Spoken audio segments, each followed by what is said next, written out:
Hi అండి అందరికీ. ఈ పాదు దోసపాదో లేకపోతే కీరా దోస లేకపోతే కర్బూజా తెలియలేదండి. పాదు అయితే మాత్రం బాగా వచ్చింది చూసారా. ఇక్కడ వరకు ఇలా వేసేసాను. మళ్ళీ ఈ చెట్టుకి పాకెత్తదని ఇలా వేసేసానండి. ఇదే పువ్వులు వచ్చి చాలా రోజులైంది. అన్న కాయలు ఉన్నాయా ఏంటా అని తడుందామని చూస్తున్నానండి. ఏం లేవు. ఇది ఇలా డివైడ్ చేసేసాను నేను.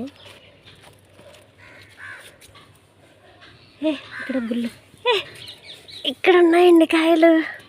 ఓహో చూసారా, దోసకాయ అండి ఇది. దోసపాదు వచ్చింది. మా పాప వేసేసింది విత్తనాలు. ఇందులోకి వేసేసింది. అయితే అది ఏం వేసింది అన్నది నాకు తెలియలేదు. ఇవి అయితే దోసకాయలు అయినాయండి. అబ్బో హ్యాపీ. నేనైతే చూడలేదండి ఇప్పుడు వరకు. ఇది చాలా బాగుండేది పాదు. ఇలా అయిపోయింది ఏంటో మరి సడన్గా.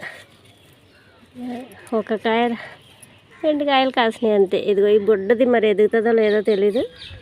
ఇదిగోండి ఇది కూడా ఇంకా ఎదగదేమో కదా, ఇంకా కొంచెం ఎదుగుతుంది అంటారా ఏమో. దోసపాదు ఫస్ట్ టైం అండి. ఇంతకు ముందు కూడా వేసాం, రాలేదు.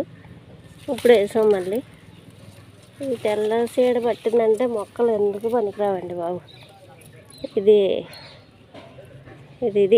ఏంటి, దీన్ని పెద్ద ఆకు, ఇంత చెయ్యంత ఆకు దొబ్బుకొచ్చేసామండి. రణబాల ఆకు. ఆ ఆకు తెచ్చి వేస్తే 1 అవుతుందండి. 6 months ఎంత అవుతుంది. ఇప్పుడు ఎంత వచ్చిందో చూసారు. అది బెల వచ్చిందండి. ఇదైతే మాత్రం దోసకాయ అయితే మాత్రం నాకు సర్ప్రైజ్ చేసిందండి. నిజంగా నేను చూడలేదండి. ఓకే అండి, థ్యాంక్ యూ. పాదు ఎందుకు ఇలా అయిపోయిందో అర్థం అవ్వలేదు మరి. బాగుండేది, నిగనిగలాడుతూ ఉండేది. మరి చీడ పడుతుందో ఏంటో తెలియలేదు. ఓకే అండి, ఓకే.